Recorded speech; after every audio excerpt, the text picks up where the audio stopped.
This is the editorial illustration project for Art 120 illustration.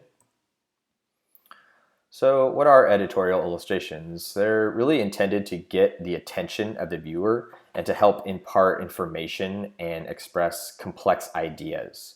So what they're trying to do is they're trying to entice the viewer and engage them with the content and have them read the associated article that they have there as well. So traditionally, this has referred to designing for newspapers, magazines, and books. And these days, it can also refer to designing for online publications as well. We interact with these all the time if you're ever on any sort of news site on your cell phone or your laptop. We're always constantly seeing these sort of editorial illustrations that are accompanying all this information. So the goal of editorial design is to make publications attractive and visually interesting and easy to read. Good editorial design is cohesive, clear, and it draws the reader in. And an editorial designer has many things to think about as well, from typography to layouts to graphics and illustrations. But editorial design is actually a really old art form, and to really understand editorial design history, we can go back as far as the beginning of writing itself. And we can even see here a little later on in ancient Europe, the Egyptians used to sharpen reeds or feathers to write on papyrus, which was a sort of reed paper made from the papyrus plant. And then in medieval Europe, we can see the famous Gutenberg Bible here, which was printed using the first mechanical printing press, which really changed the game as far as widely distributing books to the masses. And we can see that in both of these cases, there's associated imagery here that is drawing the attention of the viewer and giving some sort of information as far as what these writings are about. So in 19th century, we can see that illustrated newspapers were published and republished with thousands of illustrations from topics that were very sensational to even sort of mundane topics as well. And it was this newly saturated reading public with visual experiences, and it effectively made the illustrated newspaper a really highlighted piece within the masses and very, very important as far as getting out all this information that was happening at the times. So the above here are some of the earliest examples of editorial design. However, the editorial design profession, as we know it today, is relatively new. Most of the time, we're going to be dealing with art directors and contracted illustrators who sort of work together to craft the best possible visual to tell a story or illuminate a concept. Publications frequently play with many varied aesthetics as well. So Sierra art director Tracy Cox gives one example of a tricky concept he turned to an illustrator to express, where a recent story about the United States penchant for touting its environmental progress while at the same time being one of the world's largest exporters of natural gas, oil, and coal. And David Plunkett came up with this excellent idea that we can see here that has this idea of a happy mask, which is hiding the true face behind it. And it really shows the United States, their penchant for the touting of those environmental gases, while at the same time being one of the largest exporters of these natural gas and oil and coal in the world. And we can see all of these things sort of being illuminated here and telling this story that's related to the article before we even dive into it. On the other hand, sometimes they want to make more of a representational illustration. So for a mainstream story, for instance, this topic was about the best sushi to eat and to help the environment. And they created somebody to create these beautiful sort of pictures of these fish here. So Carlos Mira did an amazing job tying these disparate fish species together and capturing them using paper, actually. We can see if we zoom in here a little bit. I can't actually zoom in, but you can see if you zoom in on the PDF, it's these beautiful crafted textures that are made to showcase these different fish that are related to this topic here as well. Now, of course, representational doesn't always mean exact likeliness either. We can consider maps. The desired style really depends on the particular story. So another example here is illustrator Jason Sealer. He created this portrait of Rick Ross for Rolling Stone. And we can see that sometimes tackling complex conceptual content is probably the most important aspect of what a good editorial illustration can do. There's more to the impact when an editorial illustration has this.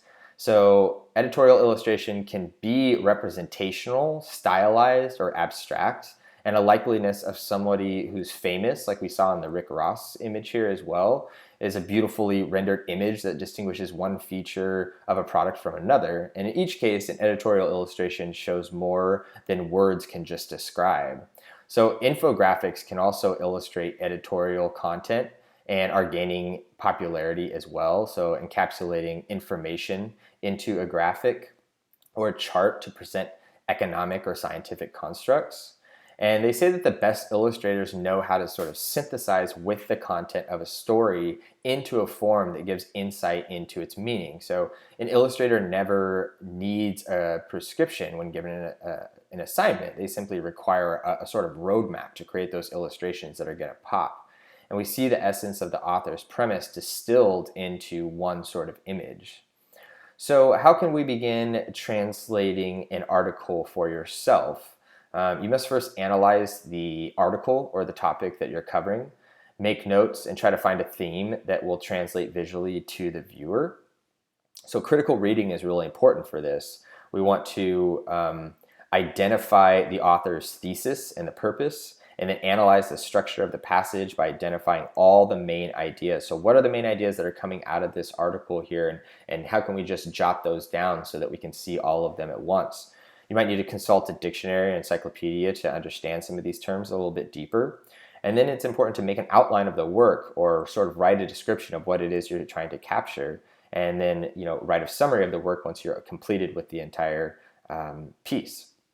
So oftentimes you'll see that conceptual imagery is being used here as well, and this is a really powerful tool that's used by designers.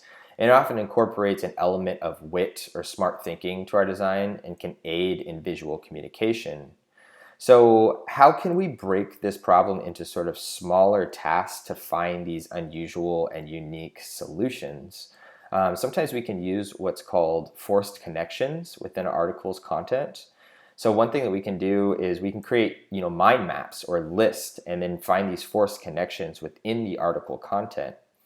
So this is an example here of a sort of mind map that we can see where there's a topic in the center and then all of these ideas that are stemming out of that single topic. And although they start to get further away from that initial topic, you can trace back the idea and where it sort of came from and its relation. And you might be able to find some forced connections between these different ideas that find their way outside.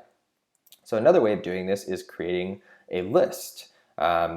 We can use what's called forced connections again, or just familiar in an unfamiliar place. So you might start by discovering what the topic is. So let's just say it's an example of this San Diego Film Festival here.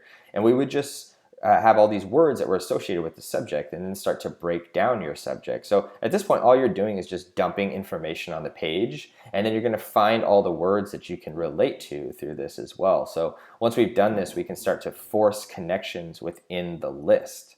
So a lot of times you may want to think about the actual shapes of these contents as well. So for instance, if you used addition here with this sort of skyline of the San Diego Coronado Bridge, and this film strip here, we can see that we're combining these two shapes, and this could be a simple solution that represents both of the subjects from these different sort of lists here.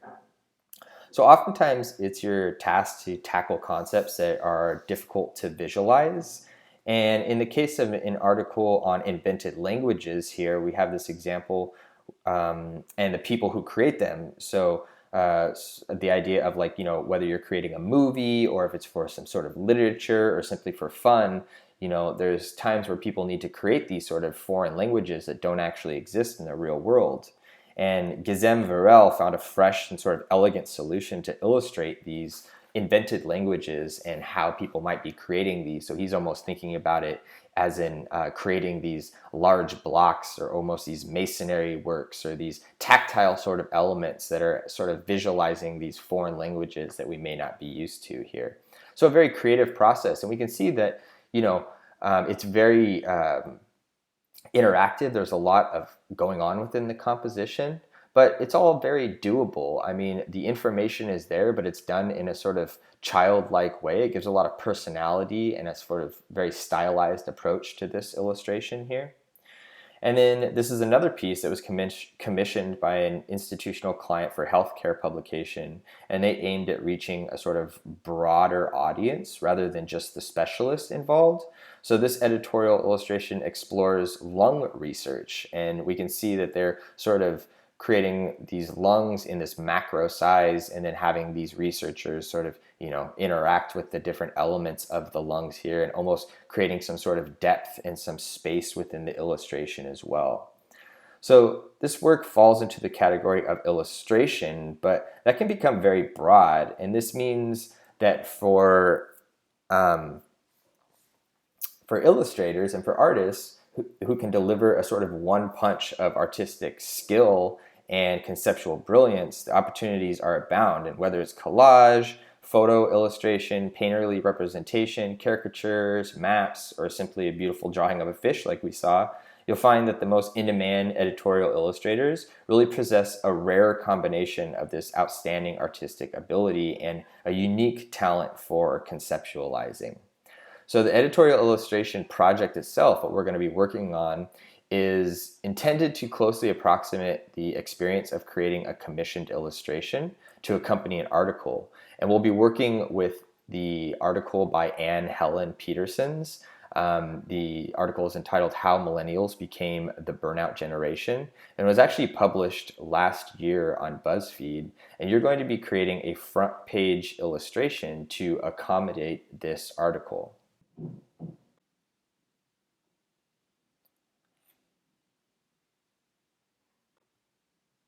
So the first thing you're going to be doing is you're going to read the article and you're going to take notes on the specific interests within the article and the key points, which will be provided underneath the corresponding module in Canvas. And really spend some time on this. I want you guys to read through the entire article, make notes along the way, think about the key points and what your takeaway is from this article and some interesting sort of specific interests within the article as well. And from there, you're going to create 5 or more sort of initial sketches of what you're thinking about for your illustration. So these can be sort of thumbnail sketches. We can see here these sort of rough, really quick gestural drawings of just these concepts or ideas that this student was starting to explore for this particular article here. And then you are going to, after getting some feedback and review from your peers as well as me, you're then going to sketch a sort of finalized draft for this. And you can either do this analog or digitally. This student chose to do it digitally, but it's just sort of a quick rough to get the idea across of what this is going to be without having all the details in place. And sometimes elements of this can even find their way into the final draft if you're doing this as a digital illustration, but there should be difference between the finalized sketch and the finalized image itself.